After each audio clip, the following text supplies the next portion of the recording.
Olá, pessoal, tudo bem? Meu nome é Júlia, sou médica veterinária e responsável pelo marketing do Hospital Veterinário Taquaral. E hoje eu trouxe aqui para vocês o nosso médico veterinário e anestesista, Dr. Gabriel, que vai falar um pouquinho com vocês hoje a respeito, vai desmistificar o que é a anestesia. Para você, tutor que tem medo, vai levar seu filhinho para fazer uma cirurgia e coloca muitas caraminholas na cabeça. Tá? Então, o Dr. Gabriel vai se apresentar aqui para vocês, vai falar um pouquinho como que é a rotina dele, o que que ele faz, e depois a gente vai trazer alguns tópicos bem importantes para você, tutor, tá bom? Vamos lá. Bom dia, pessoal, tudo bem?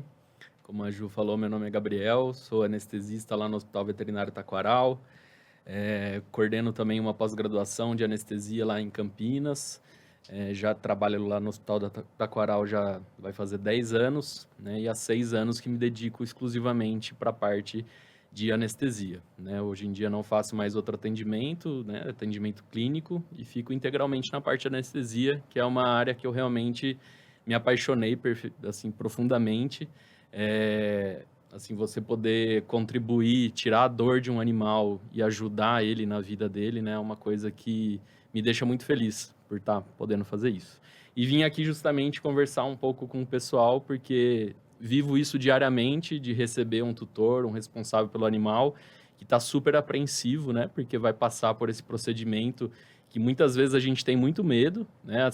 Quando é com a gente mesmo ou quando um Com parente a certeza. gente fica com medo, e quando é nosso bichinho a gente também fica, né, apavorado com essa situação. Mas espero que eu possa tranquilizar um pouco mais vocês, né? Hoje em dia a anestesia evoluiu muito nos últimos anos, né? Cada vez mais oferecendo mais segurança e mais conforto para o nosso paciente também, né? Então estou aqui para tentar solucionar as maiores dúvidas aí de vocês. Legal. Bom, vamos lá então, pessoal. Uma pergunta que não quer calar e que eu acho que todo tutor, né, e acho que até colegas de trabalho também pergunta. O anestesista, ele é médico veterinário, né? Ele fez a graduação de veterinária ou não? Como que é que funciona? Então, Ju, vamos falar um pouco sobre como se tornar um anestesista veterinário, né? Com Uhum. certeza, todo anestesista, tanto anestesista de médico humano, né, quanto anestesista veterinário, ele fez sim o curso de medicina veterinária, né? No nosso caso, no caso da medicina humana, fez o curso de medicina. E depois que concluiu esse curso, né, que a gente se forma, vamos dizer assim, mais generalista, né, sabe um pouco de tudo, a gente começa a se especializar um pouco mais, né, nessa parte. Daí tem várias rotas que a gente pode acabar tomando, né, Uhum. fazendo residência, fazendo cursos de especialização, como esse que eu coordeno, por exemplo, que eu também fiz na minha formação, né, e você acaba indo se dedicando mais a essa especialidade da anestesiologia, tá? Por enquanto, no Brasil, ainda é um pouco incipiente a questão de um título de especialista formal, tá? A gente até tem isso, mas ainda está engatinhando, a gente ainda precisa evoluir um pouco mais nessa parte, tá? Sim. Então, não tem um título formal que te dê, né, assim, vamos dizer assim, a autorização para você fazer anestesia. Todo veterinário que se forma, ele tem a autorização técnica e legal para desenvolver um ato anestésico. Mas é claro que a gente sempre vai, né, indicar você buscar uma pessoa que já tem experiência na Com área, que passou certeza. por uma especialização, que se Uhum. dedica, né, aos os seus estudos a essa área. Então, por Sim. exemplo, no meu caso em específico, eu fiz primeiro uma residência em clínica médica, né, que é uma clínica geral, não tinha a ver com anestesia, depois comecei a fazer anestesia, fui fazer cursos e especialização, né, no assunto, e aí depois passei realmente para essa rotina só do anestesista. Mas sim, todo anestesista é um médico também, tá? É, com certeza, né, até porque para você anestesiar, você precisa saber de tudo, né, anatomia, Sim. fármacos, tudo mais, então é um compilado ali mesmo que você precisa saber, né. Com certeza, eu sempre vou puxar a sardinha para o meu lado, porque eu amo muito a minha área, né, mas a Sim, anestesia é uma área que é muito apaixonante, mas realmente, como você bem falou, é uma área que a gente precisa saber, assim, de tudo um pouco, sim, né. com certeza. Eu acho que é legal até eu explicar um pouquinho para o pessoal em casa o que que o anestesista faz, né, porque muitas vezes as pessoas nem sabem exatamente, Não.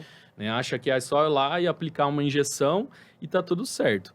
Mas o anestesista, ele, vamos dizer assim, ele é o anjo da guarda do animalzinho ali enquanto ele está sendo anestesiado. Com certeza, né? até porque o cirurgião não consegue fazer cirurgia e olhar pelo paciente, né? Exatamente. Então, hoje em dia, né, antigamente, infelizmente, em alguns locais a gente ainda vê isso, que o veterinário queria ser aquele veterinário super-herói, né, que fazia de tudo. É, Então, era o cirurgião que também fazia anestesia, que também fazia aquilo outro. Então, hoje em dia, com as especializações, com o aumento do conhecimento, né, como está tendo de forma exponencial a cada dia, a gente tem que cada um ficar focado na sua especialidade, Com né? Então, certeza. o anestesista, ele está ali dentro do centro cirúrgico para ele garantir, obviamente, que em primeiro lugar, né, a segurança e a vida do paciente, Uhum. mas eu também estou ali para garantir o conforto dele, para garantir que ele tenha um pós-operatório, né, com menos desconforto e confusão possível. Obviamente que eu estou ali para tirar e tentar tratar ao máximo possível toda a dor que o animal possa sentir, Sim. né? E o anestesista, ele acaba tendo uma visão um pouco mais global, assim, do paciente dentro do centro cirúrgico, né? Então, geralmente, acaba ficando sobre nossa responsabilidade vários cuidados, assim, específicos com o animal. Eu acho que cuidado é uma palavra que define muito a anestesia. A gente com realmente certeza. ali tá cuidando daquele pacientinho. Legal. E já aproveitando isso que a gente estava falando, eu vejo, como a gente está na rotina sempre do hospital, eu vejo muitas pessoas perguntando, né? Quando vai agendar uma cirurgia ou procurar saber a respeito da cirurgia, a anestesia é inalatória? Como que vai ser? Eles se prendem muito a isso, né? E eu acho que a gente precisa desmistificar um pouco esse tipo de pergunta, até para você, tutor, chegar no hospital ou numa clínica. Ah, é anestesia inalatória? Não é isso que precisa ser perguntado. Talvez, assim, tem o anestesista responsável, né? Que é o que o Gabriel estava falando. Você ter só um cirurgião ali fazendo uma cirurgia e atendendo às necessidades do paciente não é legal. Então, sempre mudar um pouco a cabeça, né? Para esse Isso. sentido. Ju, assim, de fato, de longe, a pergunta que eu mais recebo na minha rotina é: doutor, vai ser anestesia inalatória? Às vezes a pessoa tá tão nervosa que antes, assim, eu vou chamar ela na recepção, antes da gente chegar na sala, ela já tá me perguntando: doutor, vai ser inalatória? E com esse tom, né, de angústia, assim, e achando que isso que vai ser o diferencial para a segurança ou não do paciente, né, do Sim. animalzinho dela. E como a Ju bem falou, o importante, gente, é que tenha um anestesista veterinário competente dedicado exclusivamente para o seu animal, tá? Essa é a pergunta essencial que você deve fazer quando procura um atendimento veterinário que terá que passar por algum procedimento anestésico. É essa pergunta que você tem que fazer. A anestesia vai ser feita por um anestesista, tá? Sim. Porque, assim, hoje em dia, existem diversas técnicas diferentes de anestesia, tá? Cada uma tem suas vantagens, suas desvantagens, mas todas feitas da maneira correta, ou seja, por um anestesista responsável, capacitado, competente, elas vão ser boas técnicas também, tá? O que acontece é que há um tempo atrás não existia anestesia inalatória no Brasil, né? Começou a se introduzir a anestesia inalatória no Brasil por volta aí da década de 90, nos anos 2000, começou a se popularizar mais. E, de fato, nessa época, a anestesia inalatória representava uma certa segurança a mais para o paciente.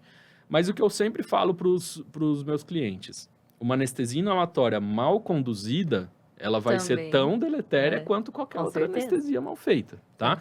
Então, o importante é que tenha o anestesista responsável pelo procedimento anestésico. Sim, com certeza. Por isso sempre é bom, na hora de agendar uma cirurgia, entender um pouquinho qual que é o Isso. corpo clínico que vai estar junto ali, né? Exatamente. Porque às vezes a gente leva, sei lá, eu vou levar meu pet lá porque todo mundo falou, mas chega lá não é uma equipe específica para atender o seu bichinho, Isso. né? O seu pet. E é importante salientar que, assim, hoje em dia, por exemplo, já existem técnicas que são até, vamos dizer assim, eu não gosto de fazer esse tipo de comparação, mas que são até certo ponto mais modernas que a anestesia inalatória, tá? Que a gente também faz lá no nosso hospital. Só que o X da questão também é assim, muitas vezes quem escolhe a técnica anestésica é o próprio paciente. O que eu quero dizer com isso? Às vezes tem um tipo de paciente que ele vai se favorecer mais de uma certa técnica anestésica. outros pacientes vão se beneficiar mais de outra técnica anestésica.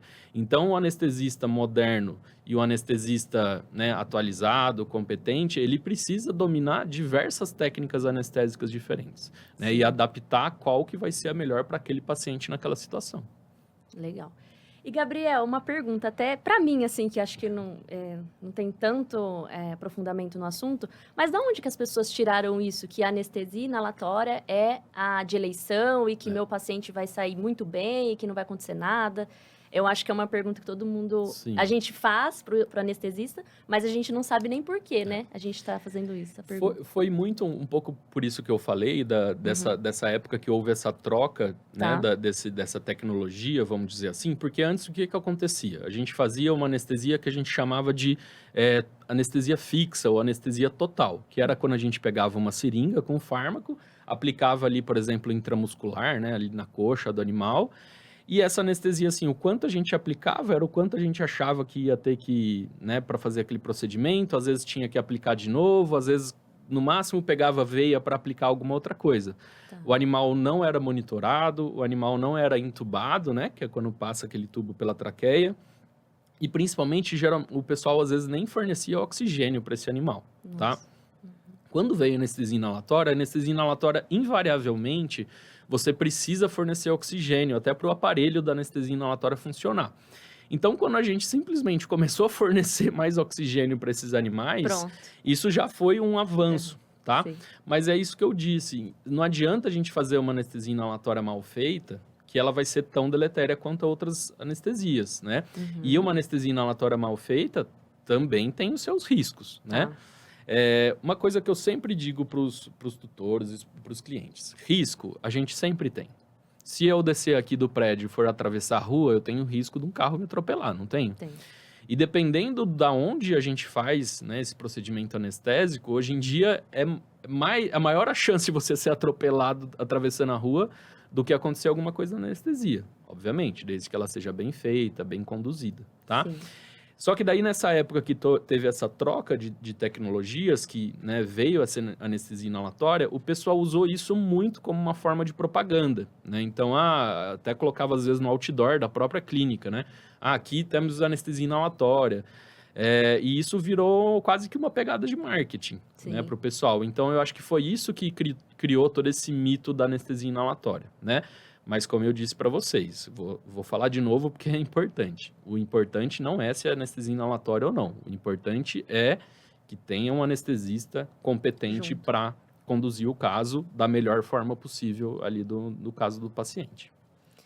Legal. E aí, o que eu devo investigar, né? Mandaram uma perguntinha assim, para saber que a anestesia do meu pet é seguro. Acredito que seja isso que você já falou, né? De ter uma equipe e tudo mais. Mas você gostaria de complementar com alguma coisa? Então, eu acho que o mais importante, né? Primeiramente disso, né? Do anestesista, você de repente saber indicações do anestesista, né? Se ele já fez outros procedimentos de animais conhecidos, de repente, se é um hospital bem conceituado, né? Sim. Se às vezes, no caso do nosso hospital, a gente tem uma equipe fixa de anestesistas, né? Mas tem muitos hospitais ou clínicas por aí que eles chamam anestesistas terceirizados, né? Nesse caso, é bom você saber se é uma empresa de boa reputação, né? Que está fazendo esse procedimento. E uma coisa que também é muito decisiva é os equipamentos que a gente usa durante o procedimento, tá? Então, você saber, de repente, pedir para conhecer o centro cirúrgico, né? Eu sei que quando a gente é leigo, é difícil a gente fazer a leitura de que é um equipamento bom ou não, tá? Sim. Mas, voltando para o nosso exemplo, né? Que é lá do Hospital Veterinário Taquaral, a gente tem tecnologia lá de ponta que se você entrar no nosso centro cirúrgico e não falar que é um centro cirúrgico veterinário, você vai achar que é um centro cirúrgico humano, né? Inclusive o aparelho, de novo, puxando a sardinha para o meu lado, o nosso aparelho de anestesia que a gente tem lá, a gente vê ele em hospitais humanos e hospitais já renomados, tá? É um aparelho que ele é desenvolvido para a medicina humana, então ele passa por todo um crivo, né, de produção e de fabricação pelos critérios, né, da Anvisa e tudo mais. Então, eles são equipamentos realmente muito seguros. E o que faz muita diferença hoje em dia na anestesia é o que a gente chama de monitoração, né? O que é a monitoração? Sabe quando você vai lá no cardiologista e ele faz aquele eletrocardiograma, né? Ele afere a sua pressão. Depois lá da época da pandemia ficou bem famoso, né? Aquele oxímetro, que é Sim. aquele coisinha que a gente coloca no dedinho e vê a saturação de oxigênio. Tudo isso que às vezes a gente faz em exames de rotina, durante a anestesia, a gente está monitorando completamente o animal com esses parâmetros. Com Por que certeza. a monitoração é importante? Porque sempre quando o animal vai passar mal na anestesia, vamos dizer assim, ele avisa antes, É, tá? sim. Na monitoração. Uhum. Então, se você está monitorando o tempo todo, você sabe o que está acontecendo, você consegue se precaver, se Tem um prevenir, tempo, né? exatamente, e tratar antes que a coisa comece a descarrilhar, tá? Sim. Então, saber, né, resumindo de volta à pergunta, você saber da competência do profissional que vai ser o anestesista, né? E saber se o local que está sendo desenvolvida tem essa aparelhagem mínima, né? Então, um bom aparelho de anestesia, um bom equipamento de monitoração e, é claro, que também toda uma equipe de suporte, né? Se for fazer cirurgias, principalmente de grande porte, de alta complexidade, é interessantíssimo que seja um local que tenha, né, uma internação competente, né? De repente até um serviço de UTI ou coisas similares. Enfermeiros, né, que possam Exatamente. estar dando suporte. Legal. E quais os riscos, né, Gabriel? Porque, assim, quando a gente fala de anestesia, eu, pelo menos, eu castrei esses dias a minha gata lá no hospital, né? Vocês estavam lá. Mas, assim, gente, é uma coisa tão louca que você não sabe. Começa a formigar aqui, começa a formigar ali. E mesmo você conhecendo a equipe, que eu conheço lá, a doutora Eliane, o doutor Gabriel, que estavam presentes na cirurgia da minha gatinha, eu fiquei tão tensa e, assim, tudo que as pessoas falavam, não, mas vai estar tudo certo. Eu, gente, não vai dar, que risco que vai ter, o que vai acontecer? E ela era apenas uma filhote. Então, assim, eu tô ali dentro, sei, né, da competência dos meus colegas de trabalho, mas eu fico imaginando você, tutor. A cabeça é entregar o paciente lá e ir embora e esperar notícias. Então, assim, quais os riscos que esse paciente pode ter, né? Se você leva isso para todo tipo de paciente, ou cada paciente tem o seu diferencial, eu acho que é mais isso também que os tutores gostariam de estar ouvindo. Então, vamos lá, Ju. Isso é um tema um pouco complexo da gente abordar, porque, assim, taxas de mortalidade e complicações anestésicas, no Brasil, principalmente, a gente tem poucos dados, tá? E os dados que a gente tem são, assim, escassos, e feitos de uma forma que às vezes a gente não consegue individualizar isso. Por exemplo, o nosso hospital é um hospital, né, que eu diria um hospital de ponta, muito avançado, com muita tecnologia, muitos equipamentos. Então, isso com certeza reduz muito a mortalidade anestésica, tá? Foi o que eu falei, da monitoração, né, dos equipamentos bem calibrados, tá? Isso tudo já reduz muito a mortalidade. Agora, riscos a gente sempre vai ter, né? Sempre vai ter. Se eu tomar aqui, se eu tiver com uma dor de cabeça, pegar um comprimido de dipirona e colocar na boca, eu Já estou é um assumindo um risco, É. tá? A gente acha que isso é banal, mas é verdade. Verdade. A gente pode ter um problema com uma Uhum. simples dipirona, tá? Toda vez que a gente vai aplicar qualquer medicação no animal, riscos a gente tem. Agora, a gente sempre tem que colocar na balança quais são os riscos e os benefícios que a gente está encarando, né? Quando em se tratando de animais jovens, saudáveis para cirurgias eletivas, o risco hoje em dia realmente é muito baixo, tá? Para vocês terem uma noção, assim, em grandes centros, né, da Europa, dos Estados Unidos, tá? Que, modéstia à parte, não acho que a gente está longe, tá? A gente, que eu digo, o nosso hospital, com nossa equipe e nossa aparelhagem, acho que a gente não está longe de um centro da Europa ou dos Estados Unidos. A mortalidade chega a ser de 1 para 10 mil. Ou seja, a cada Nossa. 10 mil cirurgias que a gente vai ter, a gente tem um caso de complicação, tá? Isso, se você for ver, é uma taxa relativamente baixa. Na medicina humana, em grandes centros, isso já é muito, né, mais avançado, tá? Muito menos. Mas, se você for comparar, até um pouco tempo atrás, em algumas regiões do Brasil, a taxa de mortalidade era 1 para 100. Né? Então, se a gente está caminhando agora para 1 para 10 mil, estamos melhorando um pouco, tá? Só que o pessoal, acho que às vezes a gente tira da medida. Por exemplo, se a gente vai pegar um avião, né, ou um carro, a gente tem muita chance de se envolver num acidente ou alguma coisa assim. Quem não conhece alguém que não teve um problema com um acidente de carro ou alguma coisa assim? Mas anestesias são feitas todos os dias, né? E com muito volume também. E a gente, cada vez mais, está evoluindo essa tecnologia para reduzir essa mortalidade. Infelizmente, é isso que eu falo para você e falo para todos os meus clientes. Eu não posso isentar de riscos, tá? Mas o que eu posso garantir sempre é que eu, ou o outro anestesista que seja ali da vez, vai estar sempre do lado do seu animal para monitorar, garantir que corra tudo bem e, se tiver algum imprevisto, a gente conseguir contornar esse imprevisto da melhor maneira possível.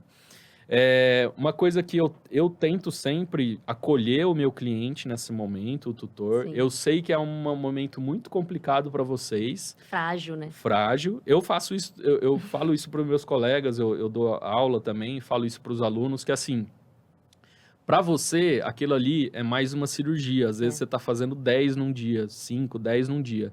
Para o cliente, muitas vezes é a único, única né? vez que ele vai na vida num veterinário para tomar uma anestesia. Eu acho que a empatia entra muito nesse...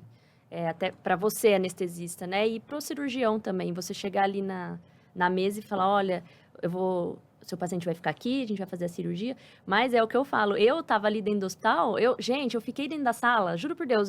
A Eliane até falou, Júlia, pelo amor de Deus, você vai ter que tomar alguma coisa. Porque eu tava em choque. Então, eu imagino que pro paciente, pro tutor, né, é muito difícil. Não, muito complicado. É muito difícil mesmo. Eu tento, né, ao máximo acolher esse tutor, né, esse paciente. E pra gente é uma responsabilidade muito grande também, né?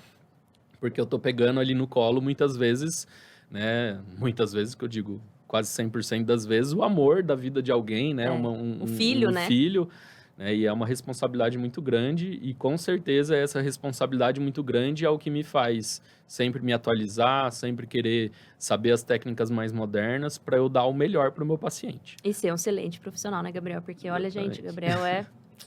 muito bom, sabe o que faz, né? Se atualiza sempre, o corpo clínico lá sempre, né, junto dele. Então, é isso aí que faz uma equipe boa e excelente, né? Exatamente. Aí, a última perguntinha aqui, que me enviaram, né? Quais avanços recentes proporcionam uma anestesia mais segura? Eu acredito que isso seja alguma pergunta de um médico veterinário, porque é mais técnico, mas se você conseguir explicar, assim, pra gente, voltado um pouquinho também pro tutor entender. Show. Ó, Ju, a anestesia veterinária e a anestesia humana também, porque a gente segue muitas coisas em paralelo com eles, né? É uma das áreas da medicina que mais avançou nos últimos anos, tá?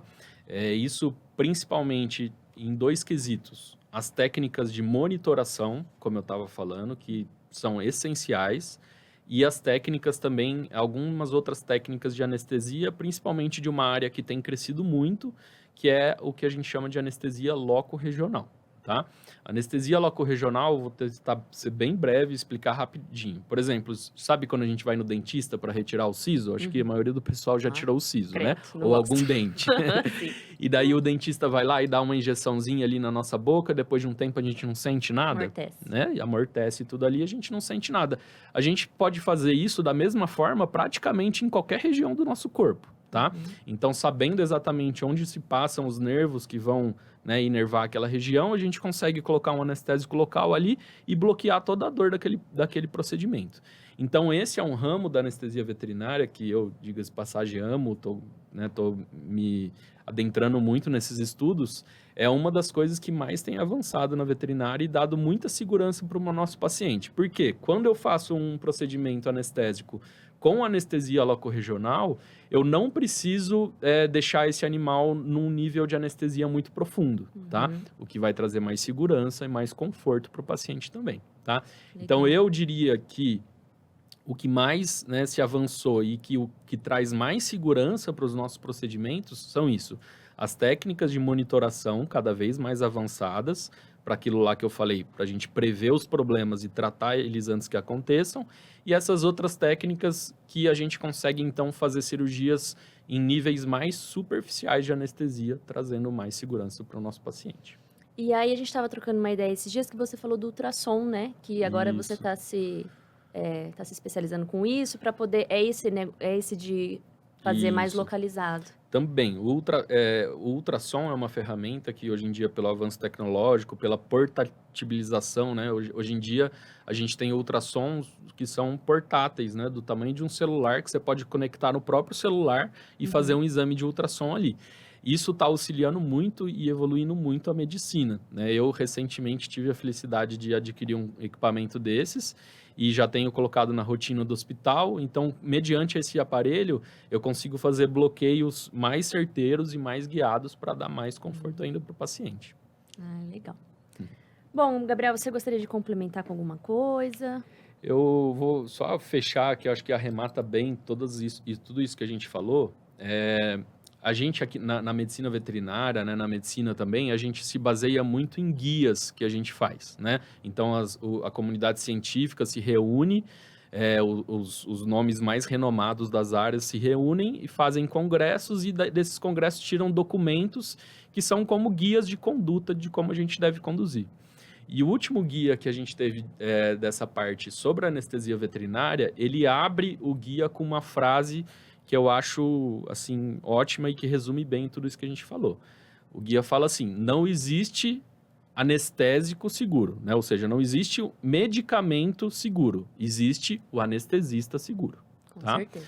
Porque é que nem o pessoal que cozinha, que gosta de fazer bolo. Você gosta de fazer bolo? Você faz bolo? Não. Não? Então, eu adoro cozinhar. E você não gosta de cozinhar. Não. Se eu der uma receita de bolo, igualzinha a receita, para você e a receita para mim, eu que gosto de cozinhar e tenho facilidade, vai sair um bolo bom. Maravilhoso. Você que às vezes não tem tanta habilidade na Não cozinha, faz. a mesma receita, mas vai sair um bolo que não é tão bom. Então, isso que eu falei para vocês. Foquem no profissional que vai anestesiar o animalzinho de vocês para ter uma qualidade, uma segurança melhor. É isso. Legal. Gostaria de agradecer, Gabriel, a presença sua aqui, tirando bastante dúvidas para os nossos tutores, né? Então, você aí de casa que ainda tem medo, precisa desmistificar esse assunto da anestesia, porque às vezes o seu bichinho precisa de uma cirurgia, precisa fazer castração e você ainda tem esse medo. Então, assista aí o nosso podcast, deixa um likezinho aí, siga o nosso canal, hein, galera, porque tem muito assunto importante aqui pra gente seguir. A gente vai ter sobre cirurgia, coelho, peixes, que é a nossa nova especialidade no hospital, tá bom? Agradeço muito a companhia de todos e até mais. Um grande beijo. Obrigado, pessoal.